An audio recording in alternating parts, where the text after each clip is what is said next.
Sejam muito bem-vindos mais uma vez ao canal GT Autos, pessoal, começando aqui mais um teste da semana com o Volvo XC60 Ultimate P8. Esse aqui que é o SUV híbrido plug-in da marca sueca, numa versão praticamente top de linha, mas é claro que a gente vai falar detalhe por detalhe numa avaliação completa. Como vocês devem saber, esse aqui é o nosso vídeo de consumo, então nós vamos mostrar o quanto esse carro é econômico ou gastão rodando aqui dentro da cidade. Lembrando então que vamos percorrer um trecho de aproximadamente 10 km, como eu disse, 100% urbano, veículo abastecido com gasolina, já que ele não é flex, e sobre os modos de condução eu explico daqui a pouquinho para vocês. Mas a questão é, ar-condicionado ligado o tempo inteiro do teste, e chegando lá no final a gente compara a nossa média com a média informada oficialmente pelo Inmetro. E um pouquinho antes da gente começar então o nosso teste de consumo na prática, preciso fazer uma consideração para vocês. Reparem ali no painel que a gente tem uma autonomia. Primeiro, desconsiderem aquele consumo ali da esquerda porque é no bairro, tá? Mas a gente tem aqui na direita uma autonomia em relação à gasolina e outro à eletricidade, porque esse carro é híbrido plug-in. Porém, o que a gente vai fazer? A gente vem aqui em condução, nós vamos sempre rodar no modo híbrido, onde ele vai utilizar os dois motores, porém o uso da bateria a gente não vai deixar no automático. Por quê? Como ele está projetando ali a autonomia de 37 km e a gente vai rodar aproximadamente 10, se a gente deixar no modo automático, ele vai rodar os 10 km 100% no modo elétrico, a não ser que eu dê um pé fundo no acelerador, mas dirigindo de forma econômica a gente não vai fazer isso. Então ele vai rodar os 10 km sem gastar uma gota de combustível. Então não adianta eu mostrar isso para vocês no teste. O que é mais interessante a gente fazer? Eu vou colocar ela aqui no modo hold, que ela vai preservar a bateria. Pode ver que já colocou até um cadeado ali do lado. Então ele vai funcionar basicamente como um híbrido convencional, tal como um Toyota Corolla, por exemplo. Ou seja, o próprio motor a combustão vai recarregar a bateria e também nas frenagens, eu já explico isso para vocês. Então, nesse modo hold do uso da bateria, a gente vai ter praticamente um híbrido convencional ao invés de um híbrido plug-in. Aí vamos ver se, desconsiderando toda essa autonomia que ele tem no modo elétrico, se ele vai sim ser um carro econômico ou não no modo híbrido convencional. Acabei de resetar o nosso trip de consumo, então vamos lá descobrir se o Volvo XC60 é ou não econômico. Lembrando que eu já liguei também aqui o sistema de ar-condicionado para a gente seguir aquele padrão que sempre fazemos aqui no canal. Pessoal, só lembrando para vocês que esses testes que a gente faz no canal GT Autos são para a gente ter uma base do quanto um carro é mais gastão ou mais econômico que outro. Não dá para a gente fazer uma comparação totalmente direta entre dois modelos, porque se a gente quisesse fazer isso, precisaríamos andar com os dois carros totalmente juntos, sempre ao mesmo tempo um na frente do outro, na mesma condição de temperatura, mesma condição de trânsito, de semáforos, e o ideal seria fazer com o mesmo motorista, mas como você não consegue dirigir dois carros ao mesmo tempo, nenhuma comparação é 100% justa, digamos assim, né?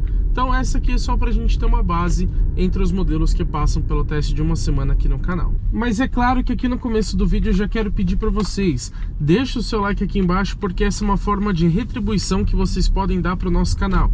Quando você deixa o seu like, o YouTube entende que você curtiu esse vídeo e passa a recomendar mais conteúdos do nosso canal para você e mais do nosso trabalho para outras pessoas. Aproveita e dá aquela hypada no vídeo, que é uma função nova do YouTube, completamente gratuita e ajuda muito o nosso trabalho. Vamos falar agora sobre conjunto mecânico. Como a gente tem aqui o modelo híbrido plug-in, ele é um pouco, digamos que complexo, ainda mais por uma divergência de informações da Volvo. Vou explicar isso para vocês. Como base, a gente tem aqui um motor 2.0 turbo de 4 cilindros em linha, com injeção direta e movido somente a gasolina. Então lembrando que ele não é flex. Esse motor, segundo a ficha técnica oficial, que está em inglês inclusive, ele traz uma potência de 310 cavalos com um torque de 40,8 kgfm. Mas se estamos falando de um modelo híbrido, ele tem aqui também, claro, um motor elétrico, que é posicionado no eixo traseiro. Esse rende uma potência máxima, de novo, de acordo com essa ficha técnica em inglês, de 145 cavalos com torque de 31,5 kgfm. Então motor elétrico bem potente. Ele sozinho já conseguiria mover o carro com uma certa tranquilidade tranquilidade. Lógico que o desempenho não seria bom, né? Mas ainda assim é um motor realmente bem potente. Agora, o que geralmente mais interessa pra gente é a potência combinada no modo híbrido. De acordo com a Volvo, a gente tem aqui 455 cavalos com torque de 72,3 kgfm, então muita potência e muito torque. Mas aonde estão aí as divergências que eu falei para vocês em relação às informações? Bom, o site oficial da Volvo no Brasil nem cita o torque, mas fala que a potência é de 462 cavalos. Se a gente considerar esse número de 455 que eu falei para vocês como HP, ou seja, horsepower, convertido em cavalos, aí daria 462. Mas esses 455 você chega fazendo a conversão de quilowatt para cavalos, porque na ficha técnica em inglês está informado em quilowatt, não em HP. Então não tem de onde você fazer essa conversão de HP para CV, e sim de kW, que é quilowatts, para CV, que é cavalos. Então a gente até perguntou isso para o pessoal da Volvo, eles não explicaram tão bem pra gente. Então não sabemos dizer se o carro tem efetivamente 462 ou 455 cavalos. Porém, a gente sabe que está nessa faixa aí dos 460. E há uma diferença pequena entre esses números, né? Por mais que ela exista, quando você tem mais de 400 cavalos, ela fica realmente menos expressiva. E nesse conjunto mecânico, a gente tem também a transmissão automática convencional com 8 velocidades. É aquela tradicional com conversor de torque, não é automatizada de dupla embreagem. E antes da gente falar de bateria, que é um ponto muito importante num carro híbrido, ainda mais plug-in, a gente precisa citar também a tração.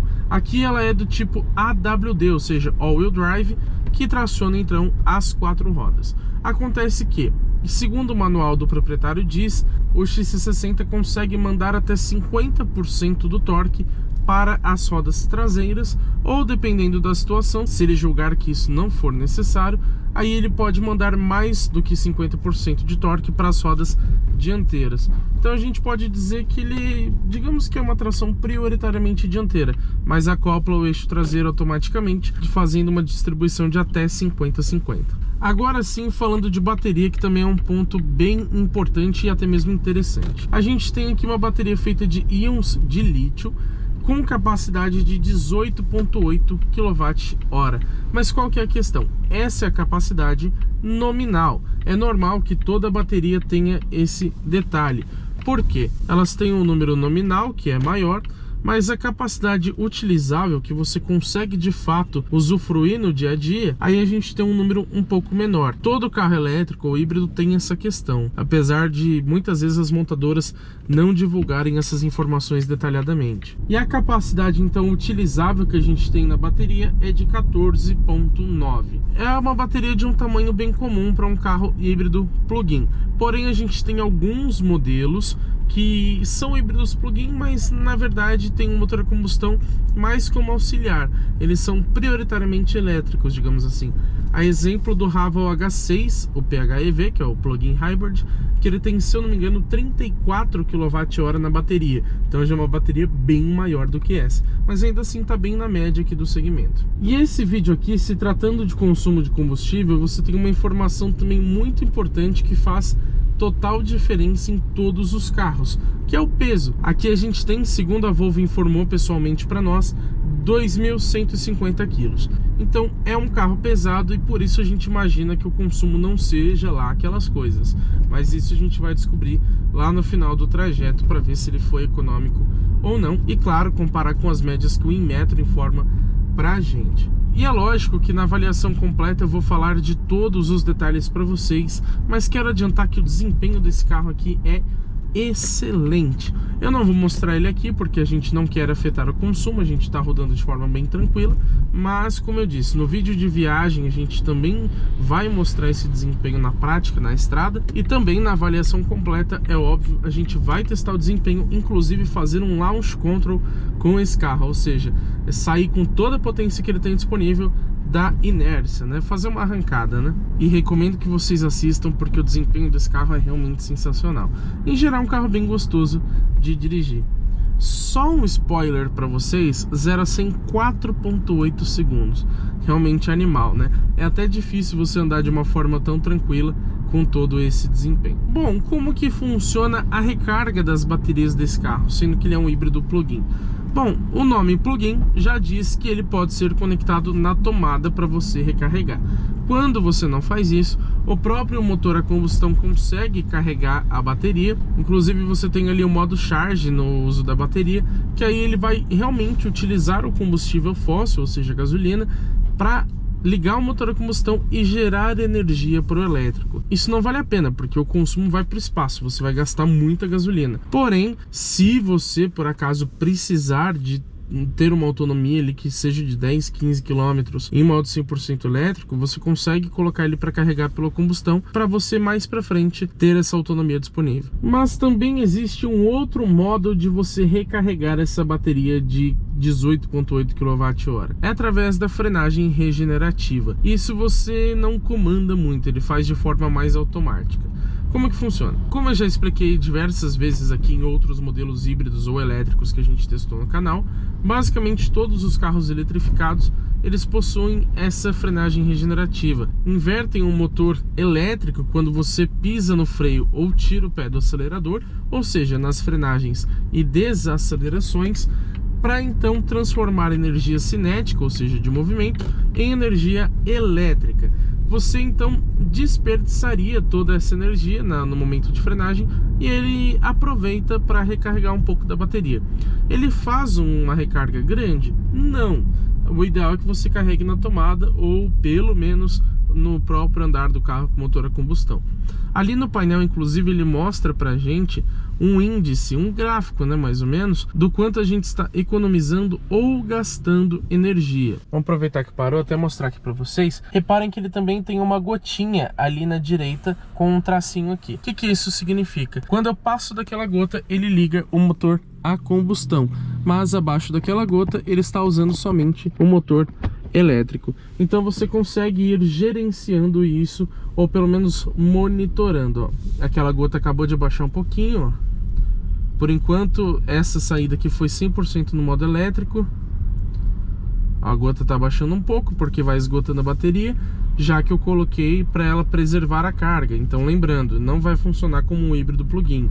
Se você quiser, você também pode gerenciar, por exemplo, metade do caminho eu vou utilizar no modo 100% elétrico, na outra metade vou usar no modo 100% a combustão, ou no último trechinho eu quero carregar um pouquinho da bateria. Você tem essa escolha pela central multimídia, você pode fazer o trajeto da forma que você quiser. Ó, ali a gente estava freando, então ele indicava o nível para baixo, para mostrar que estávamos então recarregando um pouquinho de energia para a bateria.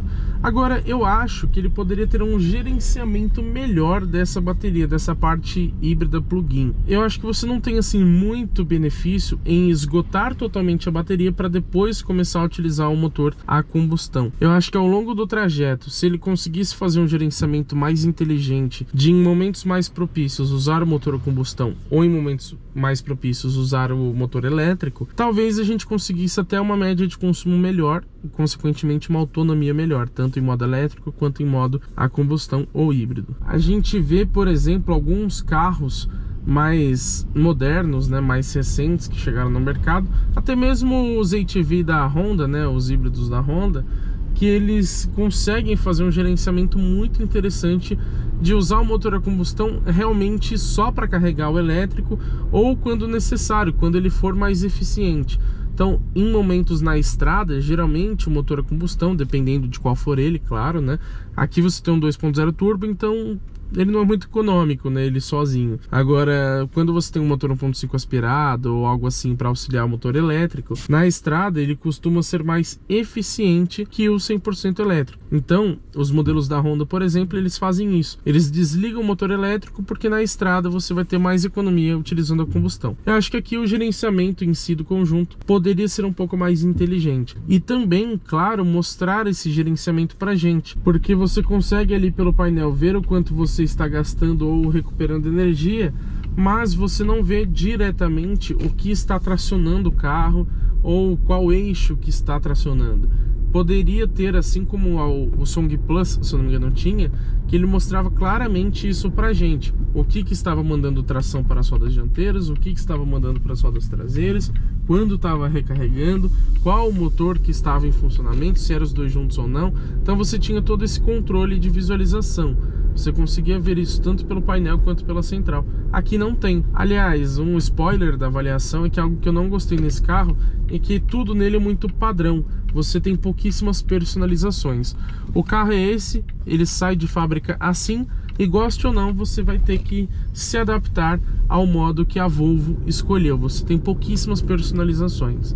E isso falando de tudo, de painel, multimídia, retrovisor, todos os detalhes do carro, quase todos são dessa forma. Agora, chegando aqui no final do nosso trajeto, vamos apenas ali estacionar para conferir então como que ficou essa média de consumo do Volvo XC60 rodando em percurso 100% urbano. Vamos estacionar aqui no nosso ponto de sempre. Desligando o carro, agora nada mais interfere na nossa média. Vamos conferir como que ficou? Vamos lá então ao que mais nos interessa. Bom que a gente não precisa nem ligar a chave aqui para conseguir acessar o trip. Você clica aqui uma vez, ele já aparece ali pra gente. O trip da direita ele reseta automaticamente após o carro ficar 4 horas parado, né, trancado. Agora aqui no trip manual foi que a gente resetou saindo lá do início. Bom, rodamos 10,1 km em 24 minutos, média de velocidade também de 24 km por hora, e o consumo, como vocês podem ver, 11,3 km por litro, rodando na gasolina com o ar-condicionado ligado o tempo inteiro, lembrando para vocês. E lembrando também,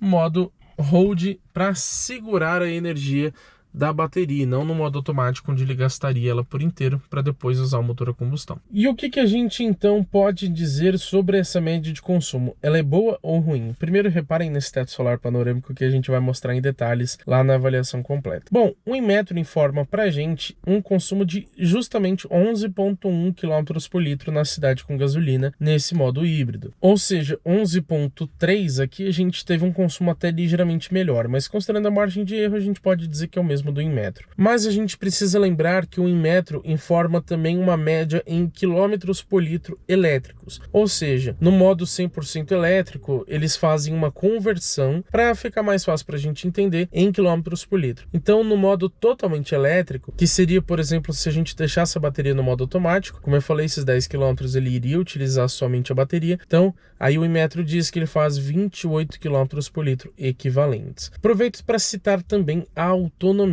O Inmetro informa 55 km em modo totalmente elétrico e no ciclo WLTP combinado, que é o ciclo europeu, aí informa 78 km em modo totalmente EV, ou seja, Electric Vehicle. Agora, a minha opinião sobre essa média de 11,1. De novo, não podemos fazer uma comparação direta, mas só para vocês terem uma ideia de modelos que já passaram aqui por esse mesmo teste no canal, um Peugeot 208 Style 1.0 aspirado fez 11,4, aqui a gente fez 11,3, então é sim uma média muito boa para um carro desse porte. Agora, considerando ser um modelo híbrido, eu acho que se tivesse aquele gerenciamento mais eficiente da bateria, do conjunto mecânico em si, que eu falei para vocês, eu esperava um consumo um pouco melhor, na casa de 14, 15 km por litro. Vocês lembram quando a gente testou o BYD Song Plus? A gente também fez esse mesmo modo de preservar a bateria, só que ele fez lá 15,1 km por litro. Então se esse aqui fizesse